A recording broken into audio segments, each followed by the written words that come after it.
साथियों नमस्कार। मैं धर्मेंद्र ओएनजीसी अहमदाबाद एवं एक शाम देश के नाम ग्रुप की ओर से आपका स्वागत अभिनंदन करता हूं।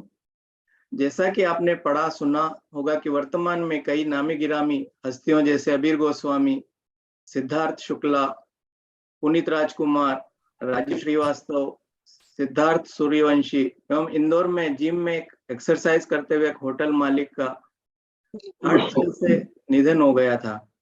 तो आज की हमारी चर्चा में हम इस असामयिक मृत्यु के कारण और उसका निवारण जानने का प्रयास करेंगे। इस विषय पर आज प्रकाश डालेंगे हमारे साथी एवं हमारे ग्रुप की रीढ़ की हड्डी डॉक्टर सुषमा रावत जी। सुषमा जी वैसे तो एमडी पीडियाट्रिक्स हैं, परंतु वे समग्र चिकित्सा पद्धति में भी पारंगत हैं तथा उन्होंने चिकित्सा की अन्य पद्धतियों का भी बहुत सुंदर तरीके से संयोजन करके कम से कम दवाइयों का उपयोग कर समग्र चिकित्सा पद्धति द्वारा अनेक रोगियों को ठीक किया है। उनकी 2 पुस्तकें भी प्रकाशित हो चुकी हैं। आज के कार्यक्रम का संचालन करने के लिए मैं आमंत्रित करता हूं प्रोफेसर डॉक्टर यशपाल व्यास सर को। आप इंदौर क्रिश्चियन कॉलेज में समाजशास्त्र विभाग के प्रमुख हैं एवं एक प्रसिद्ध समाजशास्त्री, लेखक एवं कुशल वक्ता हैं। सर, आपका भी स्वागत अभिनंदन है। चर्चा शुरू करने से पहले मैं एक वीडियो दिखाता हूं इसी विषय पे।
सभी लोगों का स्वागत है आज के इस नए सेशन के अंदर। और बहुत दिनों बाद सब लोगों से मुलाकात हो रही है। आप सभी का अभिनंदन और स्वागत। इतने दिनों के विराम के बाद में दुनिया में बहुत कुछ घट चुका है, जिसने हमें उद्वेलित कर दिया है, समाज को उद्वेलित कर दिया है, हमारी भावनाओं को उद्वेलित कर दिया। बहुत सारी चीजों के लिए हमारे दिमाग में सोच है, विचार है, हमें क्या करना है, क्या नहीं करना चाहिए। और उस कड़ी में सबसे पहले हमारा स्वास्थ्य। तो इंदौर में ही कुछ ऐसे घटनाक्रम हुए हैं जिन्होंने हमें बहुत सोचने के लिए मजबूर किया है। और चूंकि हमारे बीच में एक बहुत अच्छी कामयाब और एक प्रसिद्ध चिकित्सक भी हैं, जिनसे शायद अगर हम इस सेशन पे चर्चा ना करते तो मैं तो उनसे जरूर पूछता कि ये सब हो क्या रहा है, गड़बड़ जा।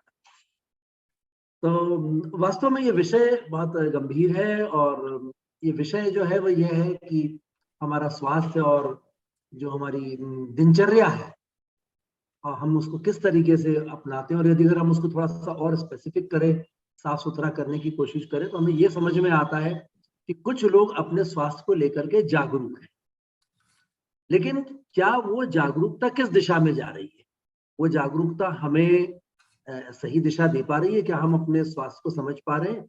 क्या हम अपनी चिकित्सकी सलाह के साथ अपने स्वास्थ्य को सुधार पा रहे हैं? जागरूक होना एक अलग बात है और उसको सही दिशा में ले जाना एक दूसरी बात है। तो इस स्वास्थ्य की जागरूकता को लेकर के 2 तरह की बातें बनी। कुछ लोग अपने पारंपरिक व्यायाम की तरफ चले गए, और कुछ लोग जो आधुनिक हमारी एक जो व्यायाम की शैली है, जिसको हम जिम के नाम से जानते हैं, उस दिशा में भी गए। और कुछ जो अभी माननीय धर्मेंद्र जी जो हमें दिखा रहे थे, कुछ ऐसा भी हुआ तो ये सारी चीजों के बीच में पिछले दिनों जो समाचार पत्रों में एक बात छपी, उसको लेकर के बहुत व्यवस्था दिमाग में आई, और उसको लेकर के हमारे दिमाग में ये चलता रहा कि हम करें क्या, किस शैली को अपनाएं। तो जिम और हमारी परंपरागत योग की जो शैली है, उसके बीच को लेकर के कई बार हमारे दिमाग में बहुत सारी एक जैसे कहना चाहिए संघर्ष है। और इस समय में इस बात को लेकर के एक दिन ऐसे ही मैं कहीं खड़ा था मैडम के पास में, तो ऐसे ही विषय पर बात निकल भी आई। कुछ अनुभव दोनों तरफ से है, मैंने जिम भी मैं करता हूँ, व्यायाम भी करता हूँ, दोनों को लेकर के जो हमारे दिमाग में बातें हैं उनको लेकर के आज हमारे बीच में जो एक हमारे मन में एक संघर्ष चलता है इन दोनों की व्यवस्थाओं को लेकर के, उस पर जानने के लिए हमारे बीच में सुषमा जी हमारे बीच है, एक चिकित्सक की दृष्टि से और एक शरीर विज्ञान की दृष्टि से कि शरीर हमारा क्या कर सकता है, क्या नहीं कर सकता है, उसके अंदर क्या घटित होता है और क्या कुछ होना चाहिए, उस पर बातचीत करने के लिए आज हमारे बीच में सुषमा जी हैं। सुषमा जी, आपका स्वागत है। और हम चाहेंगे कि आपका दृष्टिकोण बहुत सारे मामलों में हम सबसे अलग होता है। आप एक किसी बात को बड़े अच्छे तरीके से रखती हैं और उसको एक अलग दृष्टिकोण से देखती हैं, तो हम आपके उस दृष्टिकोण को समझ ना पाएंगे कि हम अपने स्वास्थ्य को किस दिशा में ले जाए और कैसे स्वस्थ रहे। सुषमा जी, आपका स्वागत। सभी को नमस्कार। मैं अपने सारे फ्रेंड्स को बहुत दिनों से बहुत मिस कर रही थी और आज मैं गौरव महसूस कर रही हूँ कि ग्रुप में बहुत सारे डॉक्टर्स भी जुड़े हुए हैं। तो मैं सभी से विनती करती हूँ, जैसे प्रोफेसर व्यास ने कहा कि मैंने एलोपैथी की पढ़ाई की, उसके बाद 18 साल बाद मैंने उसमें आयुर्वेद, नेचुरोपैथी और साइकोलॉजी जोड़ा और एंशियंट इंडियन नॉलेज भी जोड़ा और कुछ ऑब्जर्वेशंस जो मुझे रोज दिखते हैं वो भी जोड़े। तो एक ये नया रास्ता निकला है और ये रास्ता आप सब लोग एक्सेप्ट कर रहे हैं, ये मेरे लिए बहुत सौभाग्य की बात है। और मैं धर्मेंद्र जी से आज्ञा लेके स्लाइड्स शेयर करना चाहती हूँ।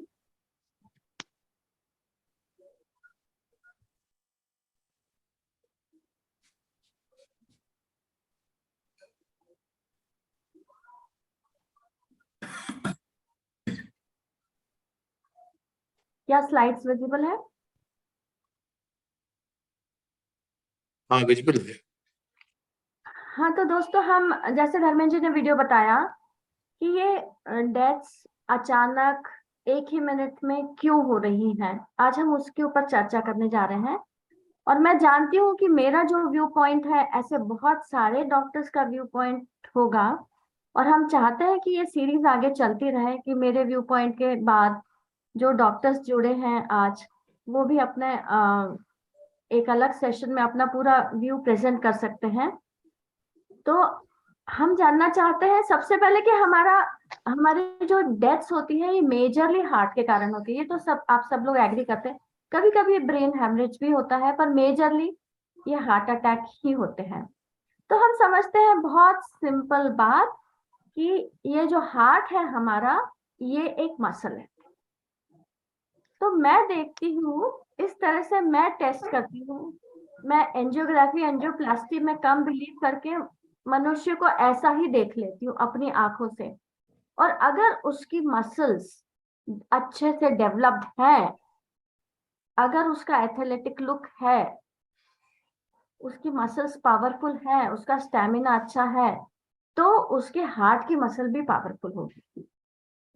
अगर किसी व्यक्ति को आप देख के ही लगता है कि उसकी मसल्स ही डेवलप नहीं है, जैसे अभी पीडियाट्रिशियन डॉक्टर छाया जुड़ी हुई हैं, वो जानती है कि प्रोटीन एलर्जी, मैलन्यूट्रिशन का अगर कोई बच्चा है, उसकी मसल्स कैसी है, बहुत वीक है ही नहीं, स्किन और बोन्स का बच्चा है, तो उसका हार्ट कैसा होगा, बहुत ही नाजुक। थोड़ा सा भी एक्सेस फ्लूइड गलती से गया तो उसकी डेथ हो सकती है। वैसे अडल्ट्स का भी है। तो हम देखते हैं कि कुछ लोगों का मसल्स बहुत वीक होते जाते हैं और उन्हीं को देख के आप अपनी आंखों से पहचान सकते हैं कि उसकी उसके हार्ट में कितनी स्ट्रेंथ है। आपको ना तो इकोकार्डियोग्राफी करानी है, ना कोरोनरी एंजियोप्लास्टी एंजियोग्राफी करानी, कोई भी टेस्ट नहीं कराना है। आप सिर्फ आंखों से उसकी मसल्स देखें और उसके हार्ट के मसल्स का आप अंदाजा लगा सकते हैं। दूसरा कि हार्ट में इलेक्ट्रिकल सिस्टम चलता है,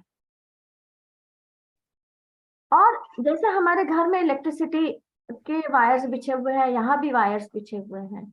तो हमारे पूर्वजों ने भी बहुत सारे नियम बनाया है कि हमें, क्योंकि हम जानते हैं कि पृथ्वी में भी मैग्नेटिक पावर्स हैं, तो हमारे पूर्वजों ने नियम बनाए हुए हैं। क्या नियम बनाए हैं, हम आप सभी को पता है कि अगर सोना है तो सिर या तो पूर्व दिशा में रहना चाहिए या फिर दक्षिण दिशा में रहना चाहिए, उत्तर दिशा में नहीं रहना चाहिए।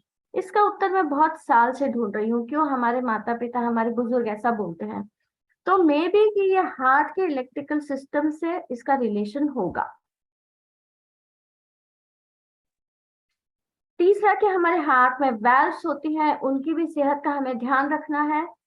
और चौथा और सबसे इम्पोर्टेंट कि हमारे हार्ट को जो ब्लड वेसल्स सप्लाई करती है, जो धमनियां उनको रक्त देती है हमारे हार्ट के मसल्स को, वो सबसे प्रेशियस मसल आर्टरीज है, और उनका नाम है कोरोनरी आर्टरीज।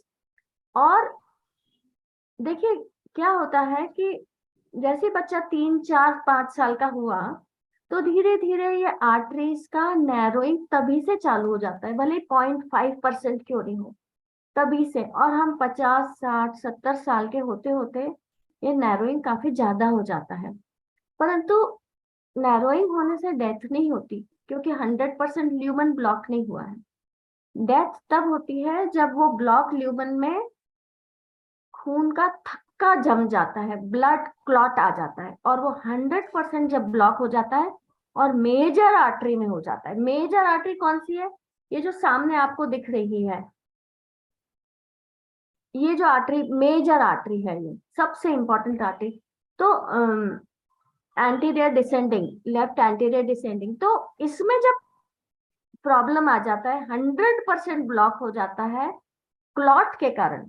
ब्लॉक तो ऑलवेज था ही, और सभी को होता है। ऐसा नहीं है कि आज जैसे मैं 60 साल की हूँ और मैंने एंजियोग्राफी कराई तो मेरी तीनों आर्टरीज एकदम 100% खुली मिलेंगी, पॉसिबिलिटी ही नहीं है। क्योंकि जब हम कह रहे हैं कि 3 साल के बच्चे से 0.5% नैरोइंग चालू हो जाती है, तो 60 साल पे आने तक कितनी हो जाती होगी। परंतु एक जो सिस्टम मैं आपको बताना चाहती हूँ, जिससे मैं बहुत इम्प्रेस्ड हूँ, ये वापस वही आर्टरी है, और इसका ब्लॉकेज हमें बहुत मायना रखता है। ये वही वो आर्टरीज है।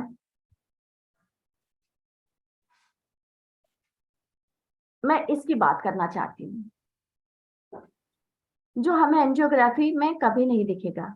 ये है हमारे हार्ट का कोलैटरल सिस्टम। जैसे हमारे पास पहले सिटी में सिर्फ एबी रोड था, और एबी रोड पे बहुत ट्रैफिक हो जाता था, एबी रोड ऑलमोस्ट ब्लॉक सा हो जाता था।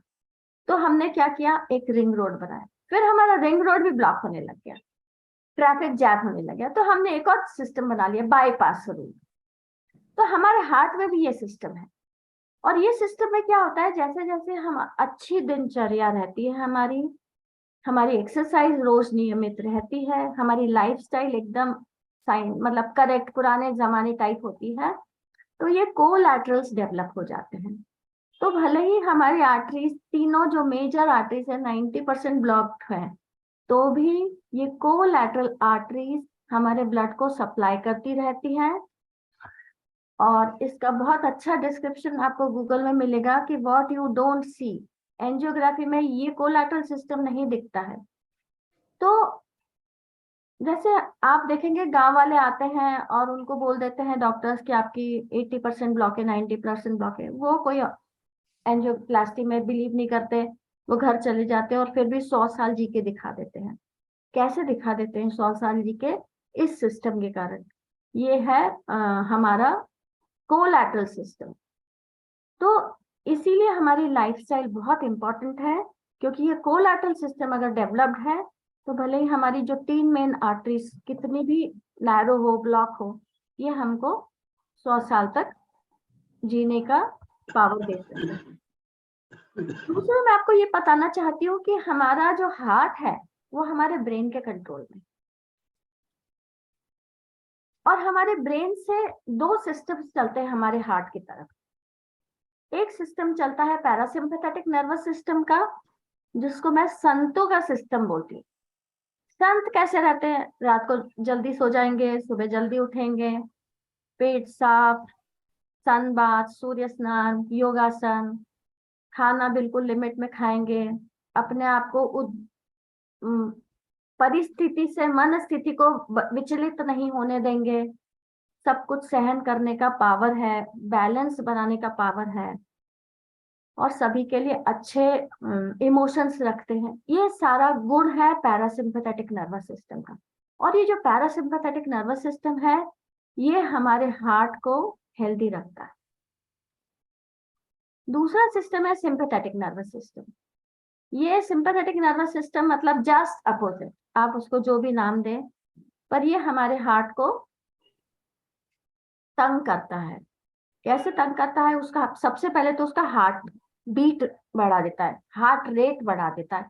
1 मिनट में हार्ट कितना कॉन्ट्रैक्ट करे उसकी स्पीड बढ़ा देता है।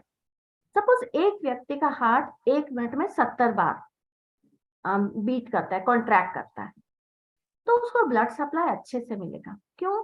क्योंकि जब रिलैक्स होता है हार्ट, तब ब्लड मिलता है, उसको पोषण मिलता है। हार्ट को खाना ही तब मिलता है वो रिलैक्सिंग टाइम में, वो कॉन्ट्रैक्टिंग टाइम में हार्ट को खाना नहीं मिलता। तो अब जब एक व्यक्ति सिंपैथेटिक नर्वस सिस्टम मतलब बहुत गुस्सा कर रहा है, गलत लाइफस्टाइल है, रात को 1-2 बजे सो रहा है, सुबह लेट उठ रहा है, पेट साफ नहीं हो रहा है, सूर्य स्नान समझा ही नहीं है, एक्सरसाइज पता ही नहीं है, पैसे के पीछे अंधाधुंध भाग रहा है। चलो पैसे के पीछे नहीं, कुछ लोग काम के पीछे भी अंधाधुंध भागते हैं। तो sympathetic nervous system over active है, हार्ट बीट बहुत फास्ट है, हार्ट को रिलैक्स करने का टाइम नहीं मिला है, तो हार्ट को पोषण भी नहीं मिला है, हार्ट को ब्लड सप्लाई नहीं मिला है। यही sympathetic nervous system over activity का हार्ट अगर 1 मिनट में 100 या 120 बार कॉन्ट्रैक्ट करता है, पंप करता है, तो बेचारे हार्ट को न्यूट्रिशन नहीं मिलता, और काम कितना करना है? डबल करना है। न्यूट्रिशन 0, काम डबल। आप समझ रहे हैं ना कि संतों की लाइफस्टाइल को कॉपी करने का कितना बड़ा एडवांटेज है हमको। क्यों मैं हमारे ऋषि मुनियों को बार बार कोट करती हूँ? क्योंकि एक बहुत ही सिंपल उन्होंने रास्ता बताया जो बहुत इफेक्टिव है, बिना झंझटों का हम 100 साल टच कर सकते हैं।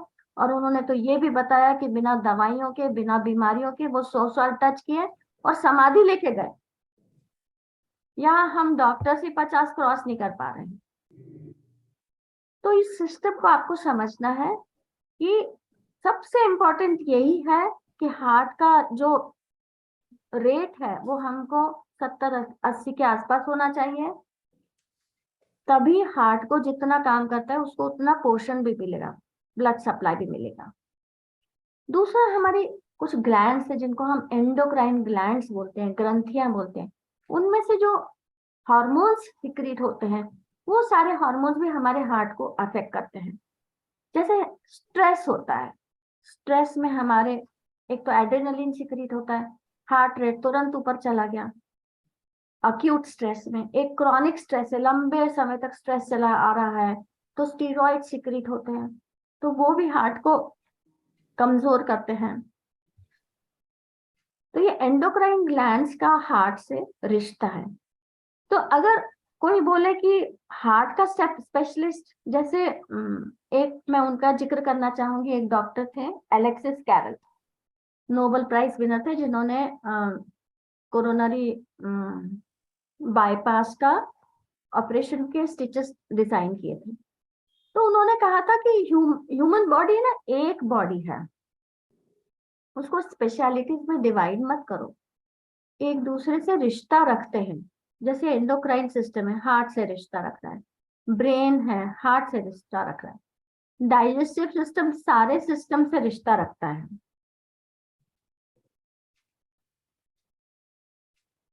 तो ह्यूमन बॉडी को इन टोटो पूरा पूरा समझने की जरूरत है। साइकोलॉजी सारे ऑर्गन से रिश्ता रखती है।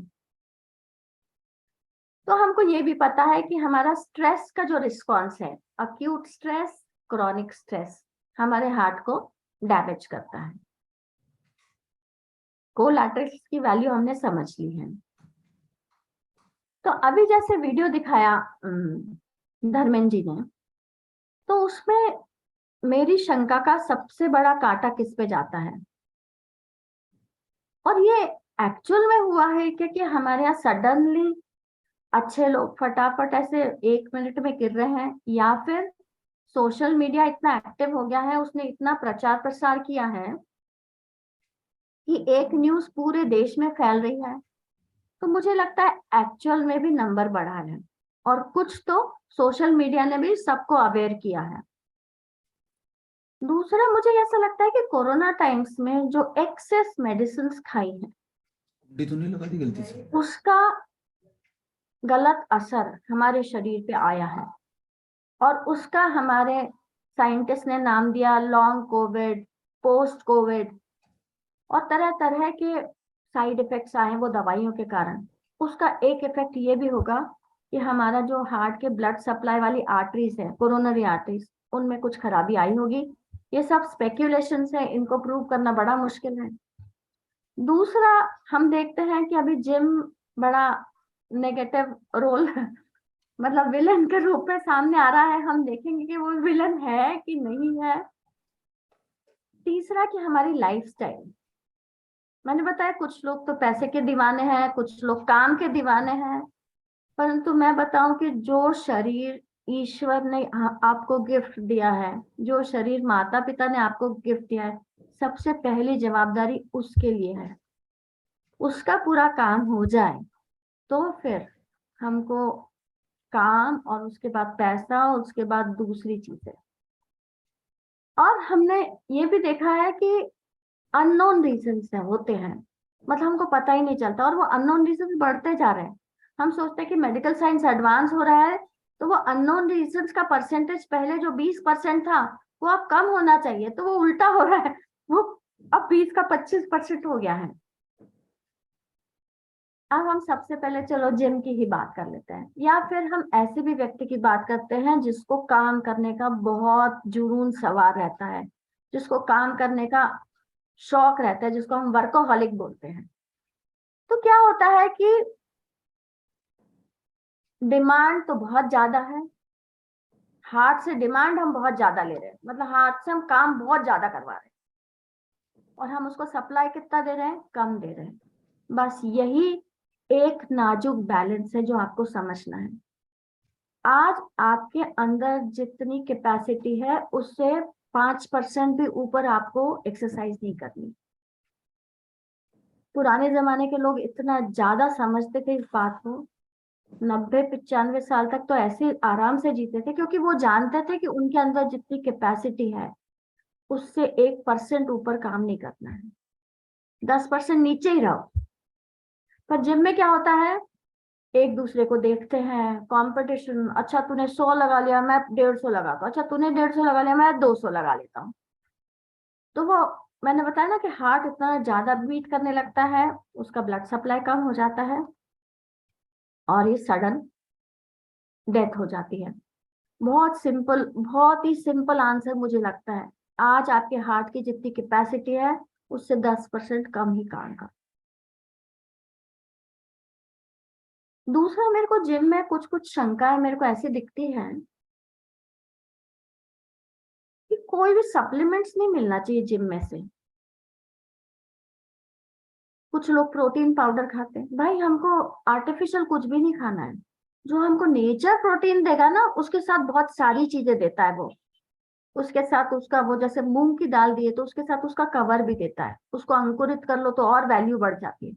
तो नेचुरल जो खाना था, जो हम हजारों लाखों साल से खा रहे थे, वही हम क्यों नहीं खाएं। हम आज वो मूंग की दाल छोड़ के और वो मूंगफली छोड़ के हम वो प्रोटीन पाउडर जो इतने कॉस्टली आ रहे हैं वो क्यों खाएं। वो प्राकृतिक नहीं है, उसमें सिर्फ प्रोटीन है, एक्सेस प्रोटीन हमारे शरीर को हमेशा नुकसान करेगा। एक सिंपल फॉर्मूला है, जो प्रकृति ने दिया है उसको एक्सेप्ट कर लो उसी रूप में, उसको मॉडिफाई मत करो। दूसरा स्टीरॉइड्स। जिम वाले सोचते हैं कि चलो मेरे जिम में तुम वर्कआउट कर रहे हो ना, तो मसल्स ऐसी दिखना चाहिए, मसल्स ऐसी।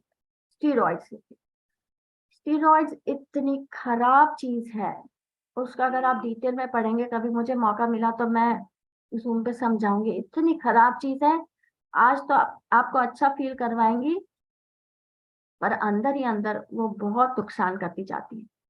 मुझे किसी ने बताया टेस्टोस्टेरोन भी दे रहे हैं, मुझे किसी ने बताया साइप्रोहेप्टेडिन नाम की दवाई भी दे रहे हैं जो भूख बढ़ाती है। ये सारे गलत चीजें हैं। व्यायाम कीजिए पर खाना बिल्कुल नेचुरल खाना है। कभी कभी जिम में वो लोग बोलते हैं कि आप अंडे भी खाओ, और कितने अंडे खाओ। एक व्यक्ति मेरे पास आया, वो 25 अंडे रोज खाता था। उसको ऐसी बीमारी हो गई कि 2.5 साल लग गए वो बीमारी को कम करते करते, नॉर्मल लाते लाते, और मतलब बड़ी मुश्किल से। ऐसी अजीब हरकतें क्यों करना है? और आपको ये भी समझना है कि अंडे की एक तासीर होती है गर्म, तो वो ठंड में ही खाया जाता है। आप गर्मी के मौसम में 25 अंडे खा लोगे, कितना इलॉजिकल है। ये चीज मैं बड़े ही आपको चाहती हूँ कि बहुत ही ध्यान से सुने। जिम में क्या होता है कि हमारे अंदर जो सांस लेते हैं, जिसको हम बोलते हैं इंस्पिरेशन, बहुत लंबी है। आप सोचिए कोई वेट उठा रहा है, उसको बहुत लंबी सांस अंदर पहले खींचनी पड़ती है, फिर वो वेट उठाता है, और फिर जब वेट छोड़ता है तो फट से सांस छोड़ देता है।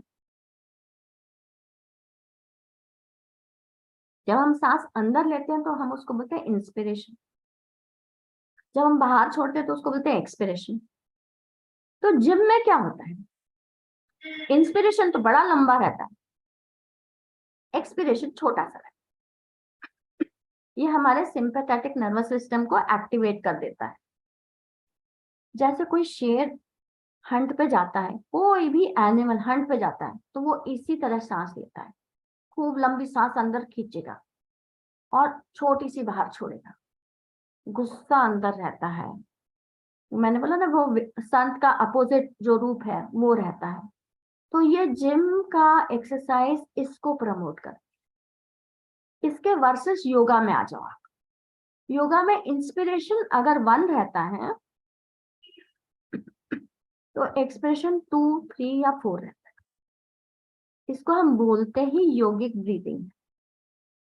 इससे पैरासिम्पैथेटिक नर्वस सिस्टम एक्टिवेट होता है, इससे हमारा हार्ट मजबूत होता है। आप समझ रहे हैं, ये बहुत बहुत ही इंपॉर्टेंट, पूरे आज की टॉक का सबसे इंपॉर्टेंट पॉइंट यही है। हमारी एक्सरसाइज हमको कौन सा वाला ब्रीदिंग पैटर्न दे रही है, वो वाला ब्रीदिंग पैटर्न जिससे पैरासिम्पैथेटिक नर्वस सिस्टम एक्टिवेट हो रहा है, वो आपको 100 साल तक बिना किसी शंका के पहुंचा देगा।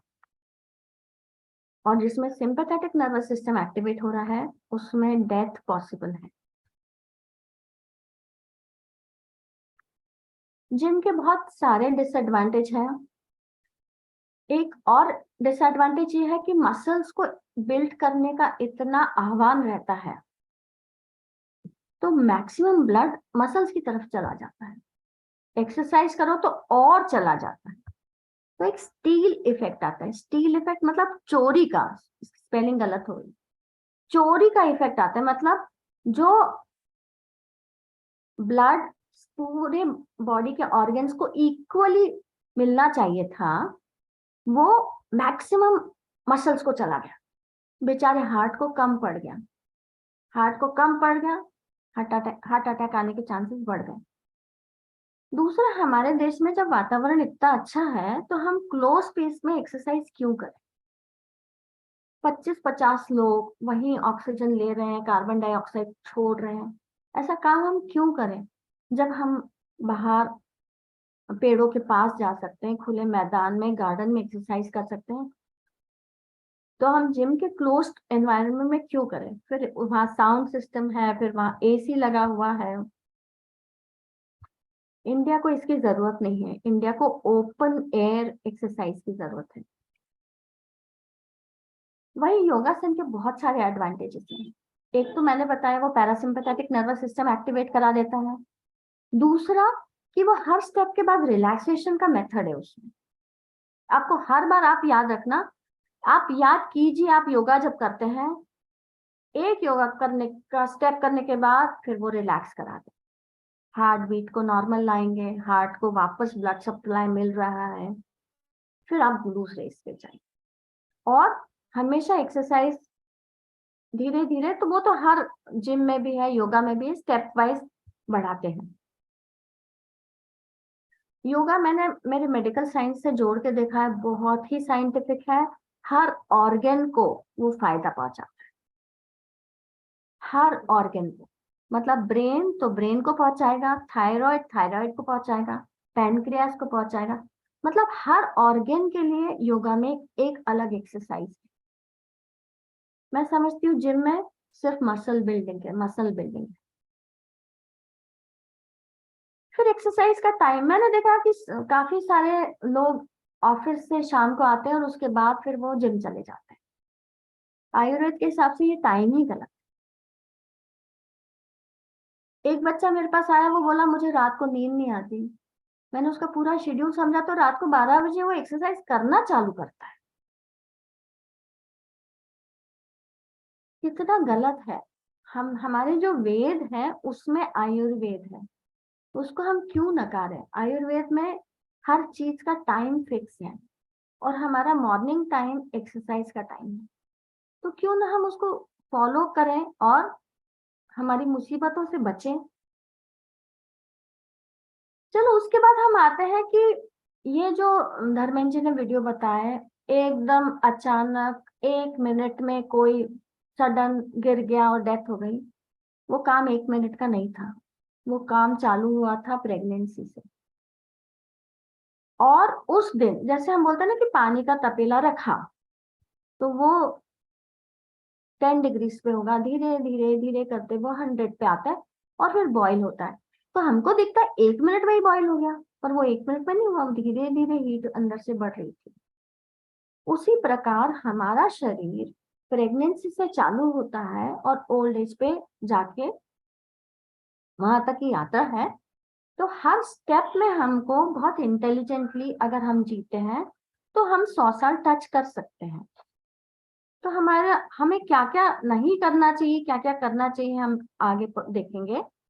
तो हम प्रेगनेंसी पे आते हैं। सबसे पहले प्रेगनेंसी प्लान्ड होना चाहिए, वांटेड प्रेगनेंसी होना चाहिए। डिलीवरी होगी, बच्चा होगा तो सारी फैसिलिटी होना चाहिए, financial facility, man power, emotional, everything everything. Pregnancy के 3 महीने पहले से शरीर को इस तरह से ट्रेन किया जाता है, यह हमारे आयुर्वेद और नेचुरोपैथी में बताया हुआ है। फिर प्रेगनेंसी के दौरान सारे हमको न्यूट्रिएंट्स मिलना जरूरी है, और उसमें सबसे इंपॉर्टेंट है विटामिन डी, क्योंकि वो सिर्फ सूर्य से मिलता है और हम सूर्य को ऑलमोस्ट भूल चुके हैं। आयरन भी इंपॉर्टेंट है, फॉलिक एसिड भी इंपॉर्टेंट है, B12 भी इंपॉर्टेंट है, पर आखिरी के तीनों हमारी डाइट से मिल जाते हैं। सिर्फ एक विटामिन डी जो है वो सूर्य से मिलता है, और बहुत सारे लोग सूर्य स्नान नहीं करते हैं। मुझे कोशिश है मेरी कि मैं 100% लोगों को सूर्य स्नान के लिए मोटिवेट करूं। फिर प्रेगनेंसी में इमोशनल स्टेबिलिटी, ये सारी चीजें जब अच्छी होंगी, 100% अच्छी होंगी, तो जो गर्भस्थ शिशु है उसका हर ऑर्गन नॉर्मल डेवलप होगा, और उसमें हार्ट भी अच्छा डेवलप होगा, उसमें कोरोनरी आर्टरीज जो ब्लड सप्लाई दे रही है वो भी नॉर्मली डेवलप होंगी। फिर हमारा पीरियड आता है, growth period, first 12 years of life. और दोस्तों ये मेरा बहुत ही सेंसिटिव पॉइंट है। मेरे को हर बार बहुत दुख होता है जब ये ग्रोथ पीरियड में सुबह से रात तक बच्चों को पढ़ाई के लिए लगा दिया जाता है। मेरे को बहुत दुख होता है। मतलब मैं चाहती हूँ कि ये जो रिले रेस का डंडा मैंने अपने हाथ में लिया है, ये सब लोग अपने हाथ में लेके इसको आगे तक पहुंचा दें। 12 साल जो इम्पोर्टेंट ग्रोथ का टाइम है, बच्चों को खेलने का टाइम मिले, 2 घंटा सुबह, 3 घंटा शाम को। बच्चों को लाइफ स्किल्स सिखाएं, बच्चों को मॉरल वैल्यू सिखाएं, बच्चों को सारे टैलेंट सिखाएं, जैसे पब्लिक स्पीकिंग, डांस, म्यूजिक। और बच्चों की ग्रोथ होने दें, बच्चों की ब्रेन की ग्रोथ होने दें। उसी समय हार्ट की भी ग्रोथ होगी, उसी समय कोरोनरी आर्टरीज की भी ग्रोथ होगी। अभी क्या हो रहा है पता नहीं, 1.5 साल की उम्र से स्कूल भेज देते। सन बात, मैं किसी बच्चे को सन बात दे ही नहीं सकती, भले ही मैंने किताब लिख ली हो, पर मैं किसी बच्चे को सन बात संडे के अलावा दे नहीं सकती, क्योंकि वो बोलते हैं मैडम 6:30 बजे या 7 बजे तो रिक्शा या बस आ जाती। तो 12 साल तक बच्चों का स्कूल का पैटर्न ही चेंज करना पड़ेगा। उनको बहुत सारी धूप चाहिए, खेल चाहिए, और सारी लाइफ प्रोटेक्टिंग स्किल्स भी चाहिए। 13 साल के बाद जो सीरियस पढ़ाई कराना है कराए। कम से कम बच्चे का हार्ट, कोरोनरी आर्टरीज, ब्रेन, पूरा बॉडी अच्छे से डेवलप तो हो जाए। तो मैं चाहती हूँ इस पीरियड में एग्जाम्स नहीं हो, इस पीरियड में बहुत फ्री माइंड चाहिए, तभी ग्रोथ अच्छी होगी। फिर आ जाते हैं हमारे टीनेजर्स बेचारे, जिनके अंदर सारे हार्मोन्स चेंज हो रहे हैं, उनके इमोशंस चेंज हो रहे हैं, उनको बहुत न्यूट्रिएंट्स की जरूरत है। उनके अंदर सारे न्यूट्रिएंट्स की कमी हो जाती है, इसलिए उनका बिहेवियर अबनॉर्मल हो जाता है। उनके हार्मोन्स इतने डिफिकल्ट हो जाते हैं उनको हैंडल करना, ताकि उनको छोटी छोटी चीजें बहुत ज्यादा स्ट्रेस समझ में आती है। और उसी दौरान हम PMT, PET, ऐसी 10th 11th 12th ऐसी एग्जाम्स उनके ऊपर रख देते हैं, वो बेचारे हैंडल नहीं कर पाते। और आपको पता है देश में क्या हो रहा है, बहुत ज्यादा सुसाइड रेट्स हो रहे हैं। अब हम आ जाते हैं अडल्ट्स पे। सबसे इम्पोर्टेंट, अगर हेल्थ को समझे तो ये जो धर्मेंद्र जी ने वीडियो बताया, ये कभी नहीं होगा। हमारा हेल्दी रूटीन चाहिए, हमारा एक स्लीपिंग टाइम चाहिए। और ये स्लीपिंग टाइम मेरे लिए बहुत बहुत इम्पोर्टेंट है, जो हमें ब्रह्म मुहूर्त का समय बताया गया है। रात को 9 बजे के आसपास सो जाना, सुबह 5 बजे के आसपास उठ जाना, बहुत अच्छी लाइफ 100 साल तक हम आराम से जी सकते हैं, क्योंकि सारी चीजें उसके बाद सही हो जाती है। हमारा पेट साफ अच्छा हो जाता है, हमारी मेमोरी अच्छी रहती है, हमारा डाइजेशन अच्छा होता है, सब कुछ अच्छा होता है अगर हम सही समय पे सोए और सही समय पे उठे। और इसका अपोजिट कर दो, अभी मुझे पता चला है कि कॉल सेंटर से पूरी रात जगना पड़ता है। तो उसके बाद फिर ये क्या करेंगे बच्चे, जंक फूड खाएंगे, पिज्जा, बर्गर। रात को भूख लगती है, रात को भूख लगेगी, डाइजेशन थोड़ी हो रहा है, वो जंक फूड खाएंगे, कॉल सेंटर। तो फिर अगर 23 साल में हार्ट अटैक आ गया तो सारे तो नियम तोड़े ना हमने। उसके बाद पेट साफ। पेट साफ सबसे सबसे इम्पोर्टेंट नियम है हमारे शरीर का। मैं कहती हूँ ये पहला नियम है हमारे शरीर का। सूर्य स्नान, जैसे मैं बोल रही हूँ, अगर हम सूर्य स्नान करते हैं बहुत सारी बीमारियां दूर हो जाएंगी। इमोशनल स्टेबिलिटी चाहिए डिफिकल्ट टाइम्स में। जैसे हमारी जॉइंट फैमिली थी, उसमें इमोशनल स्टेबिलिटी बहुत अच्छी मिल जाती थी। अभी बहुत बड़ा प्रॉब्लम है न्यूक्लियर फैमिली के साथ। और जो लोग वर्कोहॉलिक है वो एंटरटेनमेंट की वैल्यू ही नहीं समझते। एंटरटेनमेंट बहुत रिलैक्सिंग होता है ब्रेन और हार्ट को।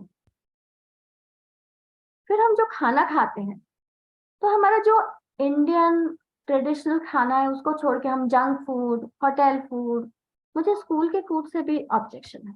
2000 बच्चों का खाना उतना पौष्टिक नहीं बन पाएगा जितना माँ घर में 7-8 लोगों के लिए खाना बनाएगी।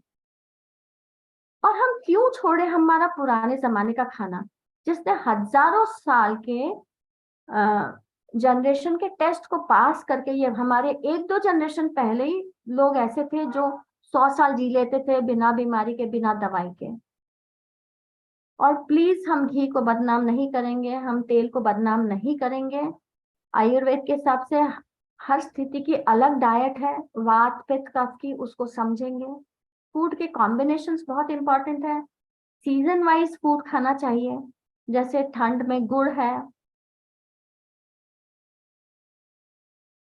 और Ayurveda diet ancient Indian diet ने हजारों साल से बता दिया है कि हम 100 साल आराम से टच कर सकते हैं, तो यही डाइट सबसे बेस्ट है।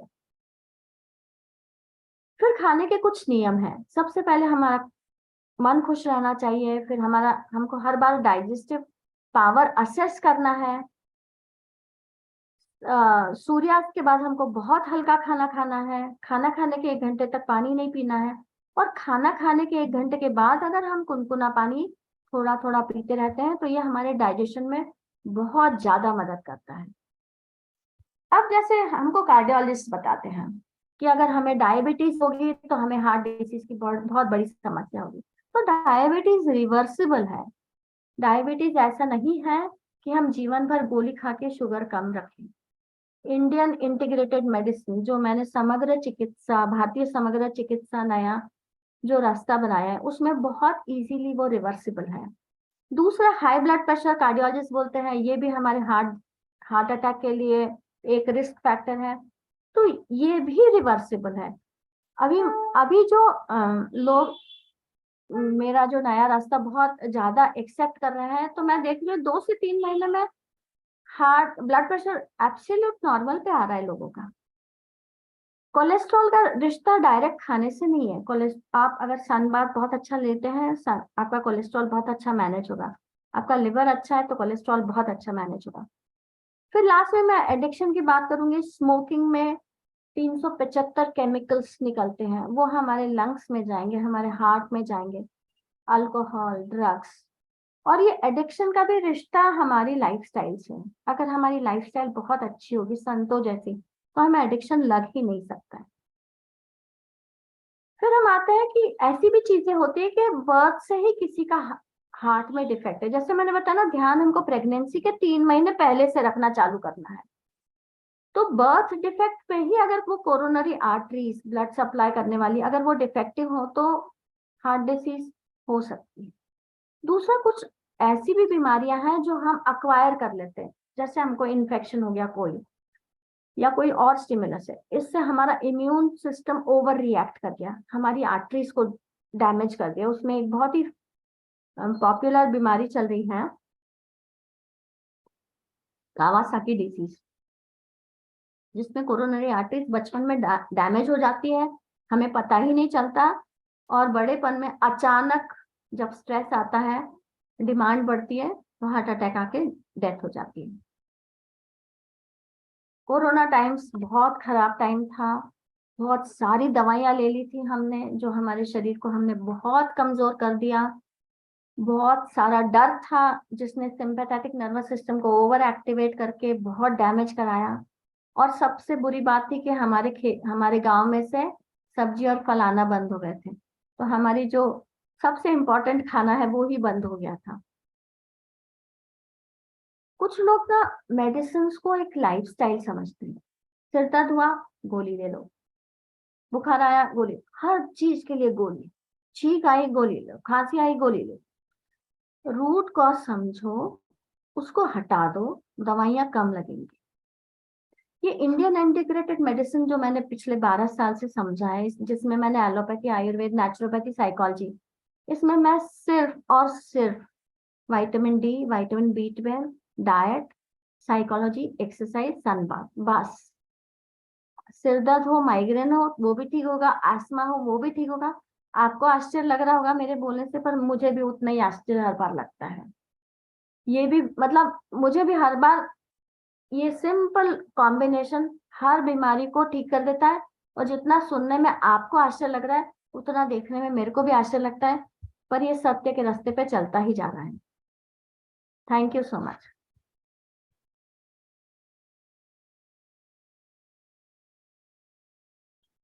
धन्यवाद सुषमा जी।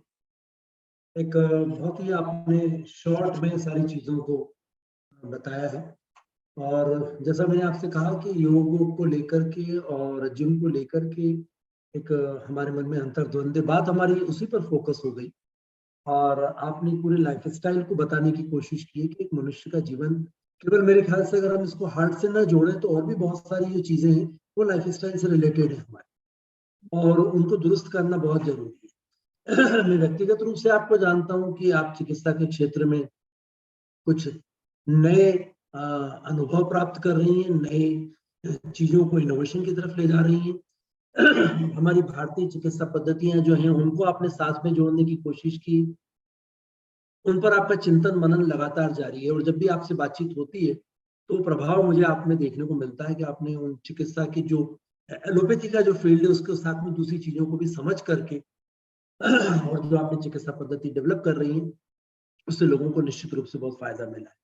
तो एक जो हमारे दिमाग में एक प्रश्न उठ रहा था बार बार कि लोग हार्ट अटैक से एकदम अनायास या अचानक ही मृत्यु को प्राप्त हो जाते हैं, उस पर आपने बहुत अच्छा वो दिया। लेकिन मैं आपसे एक दूसरी बात पूछना चाहता हूं कि ये निश्चित रूप से आपने हमें आगाह तो कर दिया, आपने हमें बता तो दिया कि ये सब चीजें ऐसी हैं जिससे कि हम बच सकते हैं, लेकिन क्या कुछ आप ऐसा भी बता सकती हैं कि जिससे हम ये समझ पाए कि भाई कुछ अगले दिनों में कुछ ऐसा हो सकता है, हमें कुछ बदलाव करना चाहिए?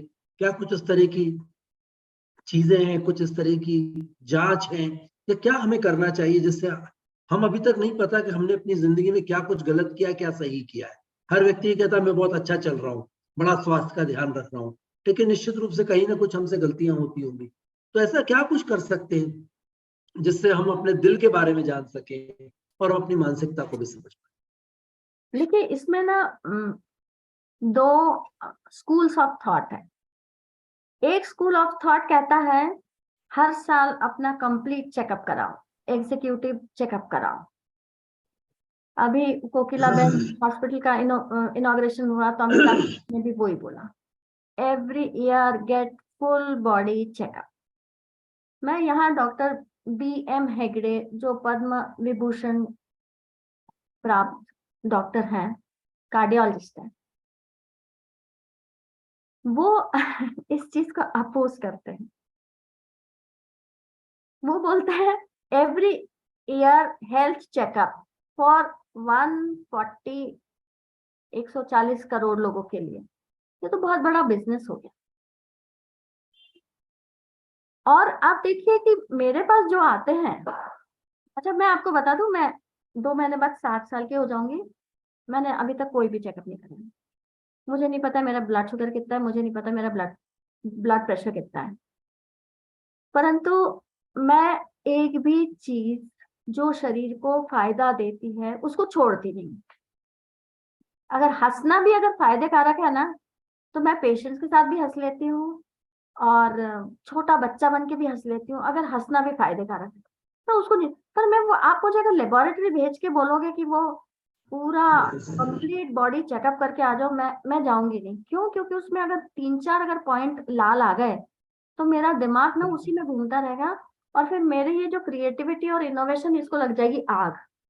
तो मैं कहती हूँ जब जाना है तब शांति से चली जाऊंगी, पर जब तक जीना है तब तक 100% हर दिन को मैं जी। तो ये 2 स्कूल्स ऑफ थॉट है, और मैं किसी को फोर्स नहीं करूंगी कि आप फुल बॉडी चेकअप मत कराओ। ठीक है, मैं मेरा व्यू पॉइंट रख रही हूँ, और इसके बाद बहुत सारे डॉक्टर्स आते रहेंगे क्योंकि सब्जेक्ट इतना ज्वलंत है। मैं मेरा व्यू पॉइंट रख रही हूँ। मैंने जो नियम निकाले हैं या ढूंढे हैं, या जो मुझे भगवान ने जो रास्ता दिखाया, उसमें मैं एक पॉइंट भी नहीं छोड़। इतना कि मैं सन बात पिछले 14 सालों से एवरीडे, मतलब एवरीडे, साल में सिर्फ 20-21 दिन जब बहुत ही बारिश हो रही हो या बहुत ही ठंडक हो कि आप छत पे नहीं जा सकते, तो वो ही छोड़े हैं मैंने। तो मैंने ऑलमोस्ट 340 दिन प्रति वर्ष मैं सन बाथ भी लेती हूँ। योगा मैं छोड़ नहीं सकती। प्राणायाम मैं सुबह उठते से ही चालू कर देती, क्योंकि मेरे एक धर्म ग्रंथ में है कि नाम स्मरण। तो जब हम 60 के पास पहुंच ही गए हैं तो नाम स्मरण चालू ही करते, तो सुबह उठते से ही मैं भगवान का नाम और उसके साथ प्राणायाम चालू ही हो जाता। तो जब मैं चुप हूं तो मेरा प्राणायाम चालू है। परंतु अच्छा, डॉक्टर साहब ने मेरे को बोला तू अपना ईयरली चेकअप नहीं कराते। मैंने कहा मैं तुम्हारे पैसे बचा रही हूँ। हंसने लग गए। नहीं, मैं मेरे मन की शांति को बचा रही हूँ। मैं आपको सच बताऊं, मैं उनके पैसे नहीं बचा रही, मेरे मन की शांति को बचा रही हूँ। तो जितने दिन मैं जीऊँ ना, मैं 100% जीऊँ। मैं इस मतलब एक दिमाग में कोई रोग अंदर डल जाए और मेरी क्रिएटिविटी खत्म कर दे, मुझे पसंद नहीं है। परंतु मैं किसी को भी फोर्स नहीं करूंगी। आप ये मैंने बताया ना, 2 स्कूल्स ऑफ थॉट है। मेरा स्कूल ऑफ थॉट है कि सारे नियम को पालन करो और आगे चलते जाओ। देखिए, आप योगासन में ही समझ जाएंगे कि आपके पास आज कितना स्टेमिना है। जो है ना, चक्रासन हम करते हैं, अगर वो आप कर रहे हैं, कितनी देर तक आप उसको होल्ड कर सकते हैं, आप समझ जाएंगे आपके हार्ट के पास कितना स्टेमिना है। आज आपका टेस्ट तो आप हर रोज कर लेते हैं। आपको वो जो ट्रेडमिल और एंजियोग्राफी की मुझे नहीं लगता है जरूरत पड़ती है। आप सीढ़ियां चढ़ लो, अगर आप हाफ गए, आप समझ जाओ आपको शरीर को सुधार की जरूरत है। अगर आप 3 से 4 मंजिल सीढ़ियां बिना तकलीफ के पहुंच गए ऊपर, तो आप समझ लो कि हार्ट आपका बढ़िया है, आपको कार्डियोलॉजिस्ट के पास जाने की जरूरत नहीं है। और मैं आपको ये बताऊं कि मेरा इंस्पिरेशन कौन है। मेरे नाना जी हैं, जो एक गांव में रहते थे। एक पहाड़ था, पहाड़ के ऊपर एक टॉप था, उसके ऊपर उनका गांव था। उन्होंने सिलेक्ट किया था, 6 महीने लगाए थे उसको सिलेक्ट करने कि मैं किस गांव में अपना पूरा जीवन व्यतीत करूंगा। उस गांव में ना तो एक डॉक्टर, ना तो एक दवाई की दुकान, क्रोसिन भी उन्होंने देखी नहीं जीवन में। कैसा गोली का रंग होता है उनको नहीं पता, एक भी बीमारी नहीं हुई। गए कैसे? समाधि लेके। आज हमारे पास हमारी दादी नानी कहती है, अरे सर्दी हो गई ना, अरे अरे कुछ मत करो, कुछ मत करो, आज के जमाने में सीधा डॉक्टर के पास ले जाओ। वो अपने जो पुराना नॉलेज था नेचुरोपैथी और आयुर्वेद का, वो दादी और नानी अपने बच्चों को देने से डर रही है। डॉक्टर के पास ले जाओ, डॉक्टर क्या करता है, एक बार गए तो प्रिस्क्रिप्शन में 4 दवाइयां हैं। तो हम वो केमिकल्स खा खा के ही खराब हो रहे हैं। तो क्यों मैं थोड़ा सा रिवर्स गियर लगाना चाहती हूँ, और मैं चाहती हूँ कि हमारा जो एंशियंट इंडियन नॉलेज है उसको थोड़ा मजबूत करो। और थोड़ा मतलब हर व्यक्ति के पास वो रास्ता मिल जाएगा। ऐसा नहीं कि मेरे से पूछ के आप रास्ता जियो, आपके भी पेरेंट्स, ग्रैंड पेरेंट्स आपको बहुत अच्छे से बताएंगे। तो there are 2 schools of thought. एक थॉट मेरा और डॉक्टर BM हेगड़े का है। मैं उनको अपनी टीम में लेके मेरा वैल्यू बढ़ा रही हूँ। और दूसरा है कि आप एवरी ईयर एक हेल्थ चेकअप कराओ। आपको जो करना है करो, मेरी किसी पे कोई जोर जबरदस्ती नहीं। ठीक है सुषमा जी। नागपुर, वैसे समय हमारा समाप्त होने वाला है और ये एक ऐसा अंतहीन विषय है जिस पर बड़ा अच्छा लोगों के विचारों को जाना जा सकता है। इसको वाद विवाद ना कहें, हम इसको लोगों के विचारों को सुने और एक अच्छा रास्ता निकाले। मेरे ख्याल से हमारी इस बहस का मुद्दा ये हो तो ज्यादा मजा आएगा कि हम हर व्यक्ति के अपने व्यक्तिगत अनुभवों को सुने, एक डॉक्टर की हैसियत से आपको सुने और भी अन्य गणमान्य डॉक्टर्स हमारे बीच में आज बैठे, हम उनके भी विचारों को सुनना चाहेंगे। तो ये बातचीत हमारी आज मेरे ख्याल से इतने कम समय में पूरी नहीं हो सकती, बड़ा लंबा विषय है और समय की भी हमारे पास सीमा समाप्त हो रही है। केवल एक प्रश्न भी आया है आपकी, एक पेशेंट है नागपुर से, वो आपसे पूछना चाह रही है श्रेया की योगा या जिम, इसमें से कौन सा मॉडल एक्सरसाइज का मुझे अडॉप्ट करना चाहिए। आप संक्षेप में जवाब दें, समय समाप्त हो रहा है। हम अगले एपिसोड में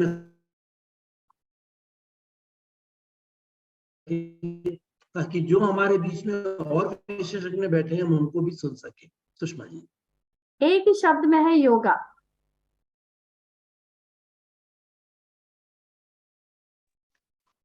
एक्चुअली मेरा क्वेश्चन ये था कि योगा या जिम या फिर इन दोनों का मिक्सचर, इन तीनों में से क्या चीज? देखिए, मिक्सचर में भी फायदा है, पर फिर उसमें जिम में आपको बहुत इंटेलिजेंटली काम करना पड़ेगा। अगर आपने मिनिमल जिम किया और योगा किया तो वो कॉम्बिनेशन भी बहुत अच्छा है।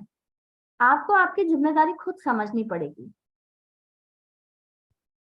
कॉम्बिनेशन भी चलेगा, पर योगा को आप छोड़ नहीं सकते। योगा, वॉक, घर के काम, और जिम को अगर आप बहुत एक्सट्रीम पे नहीं ले जाएं तो minimal 25% of gym, 30% of gym is safe. उसको एक्सेस में ले जाके हम अपने हार्ट के साथ धोखाधड़ी कर दें, उससे इतना काम ले लें कि वो बेचारे उसको सप्लाई ही नहीं दे, ब्लड सप्लाई नहीं दे, तो धोखा हो ही जाएगा। क्योंकि ऐसा माना जाता है कि जिम या जो एक्सरसाइजेस है उससे आपने भी अभी ये चीज बताई, मसल्स डेवलप करना है तो आपको वेट ट्रेनिंग करनी चाहिए, क्योंकि वो इवेंचुअली आपके मसल्स को स्ट्रेंथन वो करते हैं। हमको और सारे ऑर्गन्स को इक्वली रिस्पेक्ट देना है। हमारी बॉडी सिर्फ मसल्स नहीं है, हमको सारे ऑर्गन्स की चिंता करना है। ब्रेन को ब्लड सप्लाई जा रहा है कि नहीं, हार्ट को जा रहा है कि नहीं, हमारी एंडोक्राइन ग्लैंड्स की एक्टिविटी सही हो रही है कि नहीं। हम अगर हमारा पेट का जो इंटेस्टाइन के मसल्स है उसको एक्सरसाइज मिल रही है, ब्लड मिल रहा है, हमें सिर्फ हाथ और पैर की मसल्स को अगर 90% आपने ब्लड दे दिया तो दूसरों के साथ तो नाइंसाफी हो जाएगी।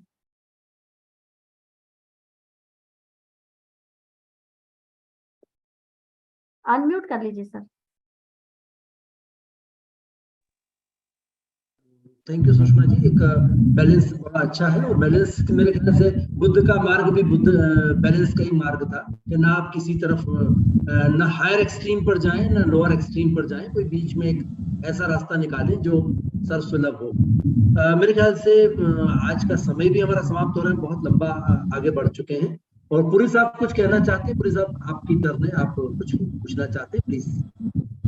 नमस्कार जी। मैं कुछ ज्यादा पूछना नहीं चाहता। मैं तो सुषमा जी से एक व्यक्तिगत सवाल पूछना चाहता हूँ। एक निदा फासली का शेर है कि उसके दुश्मन है बहुत, आदमी अच्छा हो, हाँ, वो भी मेरी तरह शहर में तन्हा हुआ। तो डॉक्टर साहब एक चीज बताओ, आपके ये जितनी डॉक्टर्स की फ्रेटर्निटी है, हाँ, जो 10-12 दवाइयां और 40-50 टेस्ट लिखती हैं हर पेशेंट के लिए, हाँ। वो सब लोग तो आपके बहुत मतलब दुश्मन हो गए होंगे।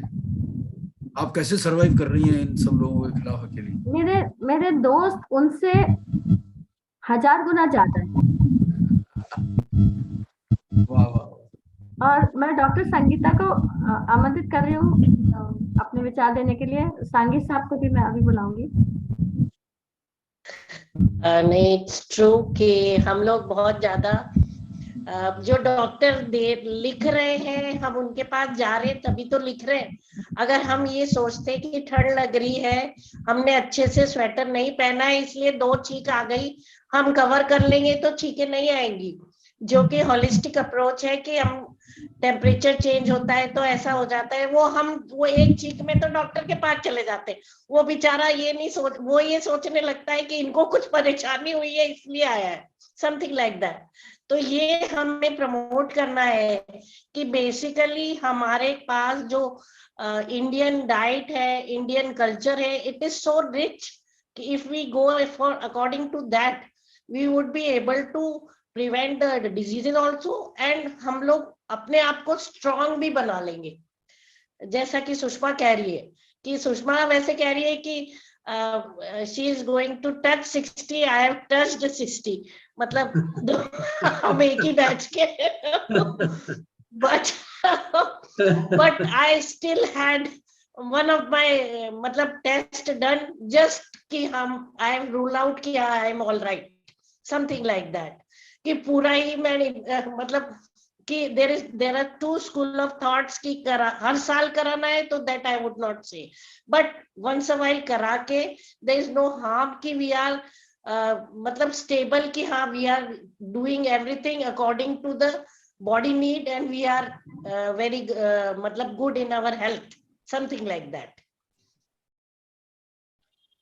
डॉक्टर कामना निगम भी हैं हमारे साथ। मैडम, आप मुझे सुन पा रहे हैं? जी, यस मैडम।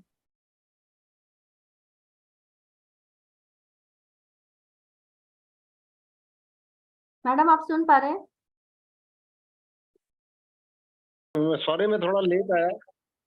हाँ, अगर किसी को सीढ़ियां चढ़ने में अगर हंसनी आ रही है तो फिर क्या मॉडिफिकेशन और लाइफ स्टाइल में चेंज करके रिवर्स किया जा सकता है, या फिर एलोपैथी और उसके शरण में ही जाना पड़ेगा आगे से? बिल्कुल रिवर्स हो रहा है। मैं आपको बताऊं कि ये जो भारतीय समग्र चिकित्सा, इंडियन इंटीग्रेटेड मेडिसिन जब लोग अभी फॉलो ज्यादा कर रहे हैं, तो मैं देख रही हूँ 1 से 2 महीने में तो ब्लड प्रेशर नॉर्मल पे आ रहा है। अभी अच्छा। लास्ट मेरा जो पेशेंट था वो उसका ब्लड प्रेशर था 170, 120।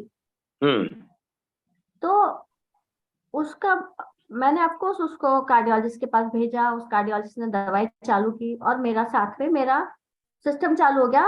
1 महीना भी पूरा नहीं हुआ सर और ब्लड प्रेशर उसका नॉर्मल पे है। दवाइयां हमने ब्लड प्रेशर एंड हार्ट दोनों तो डिफरेंट है ना, हार्ट की जो सांस। सर पूरा शरीर एक ही है सर, एक ही है। अच्छा, पूरा शरीर एक ही है, इसलिए समग्र चिकित्सा चाहिए। तो उसका ब्लड प्रेशर सर 1 महीना 1.5 महीना भी नहीं लगा, नॉर्मल पे आ गया। और हम जीवन भर ब्लड प्रेशर की दवाई खा रहे हैं और उसके साइड इफेक्ट्स, ब्लड प्रेशर की जो जड़ है उसको संभाल के रख रहे हैं जैसे कोई तिजोरी का हीरा, सोना चांदी हो। आज की हम इस वार्ता को यहीं विराम देते हैं, समय काफी हो चुका है। और निश्चित रूप से अभी मेरे ख्याल से मेरे दिमाग में भी बहुत सारे प्रश्न हैं जो इस कम समय सीमा में पूछे नहीं जा पाए। तो नेक्स्ट जब हम लोग मुलाकात करेंगे तब बहुत सारे प्रश्न हमारे पास होंगे। और मैं चाहूंगा कि अगला जो आपका जो भाषण हो, जो अगली हमारी मुलाकात हो, उसमें हम प्रश्न उत्तर पर ज्यादा ध्यान दें, ताकि बातचीत को ज्यादा हम अच्छे समझ पाएंगे। और बहुत सारे विशेषज्ञ भी बैठे हैं, हम उनके भी विचारों को सुन पाए, समझ पाए, उनके प्रश्नों को भी समझ पाए, क्योंकि ये दिल का मामला है।